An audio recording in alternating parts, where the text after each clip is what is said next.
Sometimes simplicity is everything. You don't always need the very latest technology, the fanciest kit. Sometimes just keeping it simple will put the biggest smile on your face. And I think that's exactly the case for these two 650s from Kawasaki. Behind me we've got the Ninja 650 and the Z650. They're both based on the same parallel twin engine platform, making about 68 horsepower, and both of them weigh around 190 kilos. Now parallel twins have got a big fanfare at the moment. Every manufacturer seems to be bringing out a new parallel twin. There's almost a new one launched every year. But let's not forget, Kawasaki's been at this since the early 2000s, starting with the ER6F and N, and that bike has developed into the two we see here today. So despite the fact that they're both pretty humble motorcycles, they've enjoyed phenomenal success.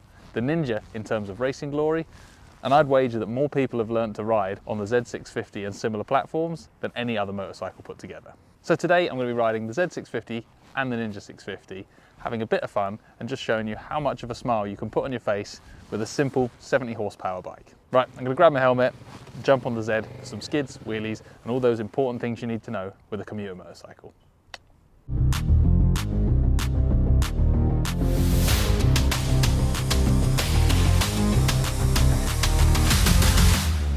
Kawasaki Z650.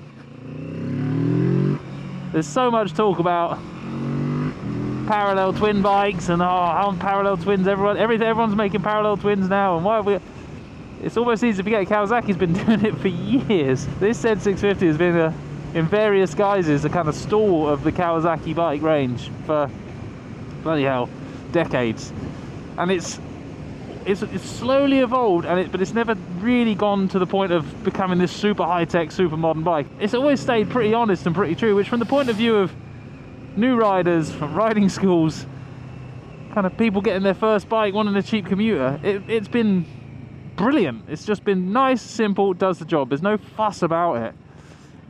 From the point of view of just having fun on a bike, it's an absolutely brilliant little thing. And you can still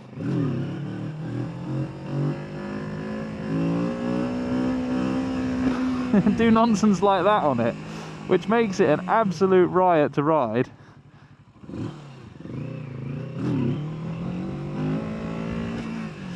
So despite the fact that it's not this mean fire-breathing bike that KTM talk about with their bikes, and they've not done all this kind of hoorah about it being a hooligan machine,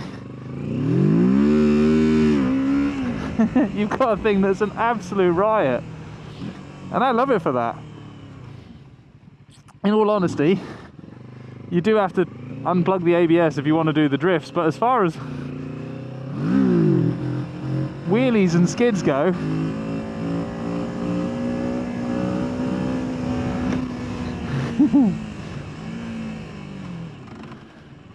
it is an absolutely brilliant fun little bike. They're kind of just simplicity personified. It's easy to get caught up in all this auto blipper, traction control-y. And don't get me wrong, that stuff's good. There's some amazing kit out there on modern bikes.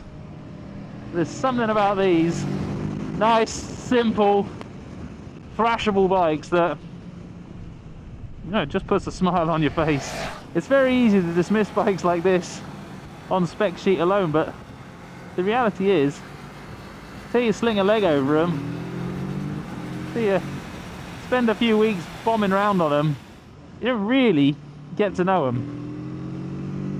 And so many people love these little Z650s.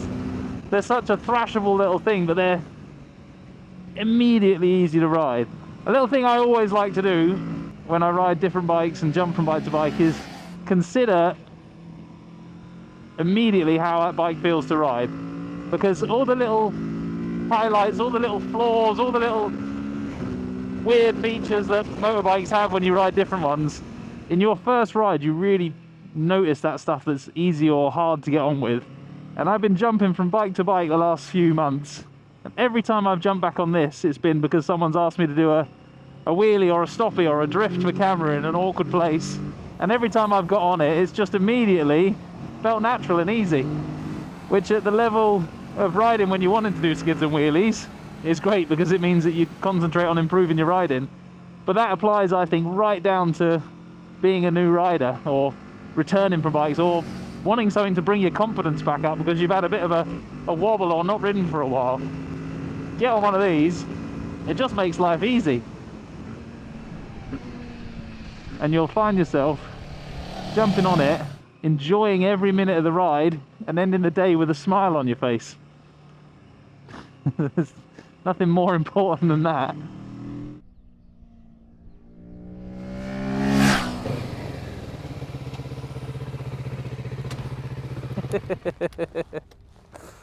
Honestly, that thing is so much fun. I said it a little bit while I was riding around. Some bikes have a little bit of awkwardness to them when you first get on, but this thing, every time I jump on it, I feel immediately at home. That, and combined with the fact that the clutch is nice and light, everything's quite compact and it doesn't weigh a lot, it makes it such an easy bike to get on and enjoy. I love it. Right, time for some leathers, time for the Ninja. Time for Ninja. He even got a bit of a dry line. Well, we've got a dry track, there's some sketchy damp patches. I have been slightly cheeky and disconnected the ABS just because I want to do backy-inny skids. It does go around all right with the ABS on, but if you want to mess around and have extra fun, you do have to turn it off. The traction control, of course, you can just turn off on the dash, which I have. It's such a cool little zing to the motor. Again, it's not built for thrashing around tracks. This is a road sports bike. It's reasonably soft, it's got high bars, so it's quite comfy, but it's a lot of fun. It's a lot of fun. It's soft, it's forgiving, can have a slide like that and it doesn't immediately want to kill you. Whereas slides like that on full-on sports bike, God, you definitely know about them. The whole point for me of this bike is that you can use all of it.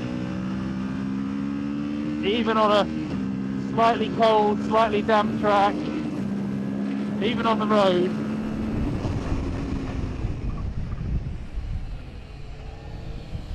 You can still have an absolute riot, and you really can make the most of everything you've got, and that, there's a lot to be said for that. And I've got to say it, this is one area where motorcycles absolutely run rings around cars, because this is a £7,500 A2 license compliant, simple everyman motorcycle. And if you took a car of the same spec, you know, a sort of humble entry-level car, there's no way in a million years you'd be able to ride it this hard on track. No way. So there we have it, proof, as if it was needed, that motorbikes are in fact awesome. We always have to keep checking that one, but furthermore that you don't need to spend a fortune and have the latest fancy bike to have a good time. These two parallel twins from Kawasaki are simple motorcycles. They've got traction control, they've got ABS. They don't have 87 different rider modes, you can't adjust the engine braking control, and they don't make 8 million horsepower. They're 68 horsepower smile makers, and that's exactly what they've done today. First up, the Z. I've said it a few times about that bike. I just jump on it and feel comfortable. I think the fact that it's reasonably light, it's skinny, it's easy to get your feet down, it doesn't feel stretched out. It just makes it a bike that you can get on and feel confident straight away. It's not perfect for sure. If you start mucking around pushing too hard, it does start feeling a little bit soft. And again, the fueling at very low down is not the best. But as soon as the thing's rolling, it is an absolute doddle to ride. And as well as getting you to work and back, bombing through city, bombing through town, scratching a few back lanes, it's also a fantastic little stunt bike for doing skids and wheelies on. And that's probably important. I like it. You'll probably notice that I've not done much tech talk on these bikes. There isn't a lot to talk about. They're simple. They're the same parallel twin engine that Kawasaki has been developing for 20 odd years in a steel chassis. Simple, basic, cheap, and mega fun. Now the Ninja, that has some good race heritage, that bike. And you know, if we're being picky, it's not really much different to the Z650. However, that race fairing gives it a little bit of a mini superbike feel to it. And for £7,500, it is an absolute bargain bike. Out on track here today, I had an absolute riot, thrashing the pants off that Ninja 650. It's a bike that begs to be ridden hard, and you can have so much fun doing so. Sure, as an out-and-out superbike, it's not the right tool. It is a bit soft, it is a bit squishy, it's not designed to be track dayed for its whole life. But as an entry-level sports bike, you can't fault it. Easy to ride, looks cool, and capable of doing way more than it should be able to.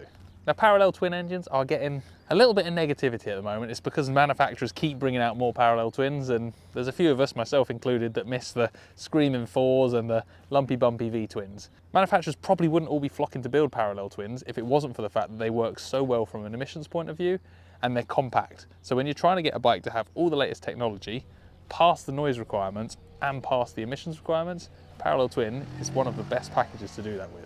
They're here to stay, like it or not. These ones have been around for 20 odd years now, and they still put a massive smile on my face. They've got enough character to keep you going, they're frugal on fuel, and they're emissions compliant, which means happy days, we can still actually buy them. Spend your £7.5 grand on one of these, and I promise you'll have a good time.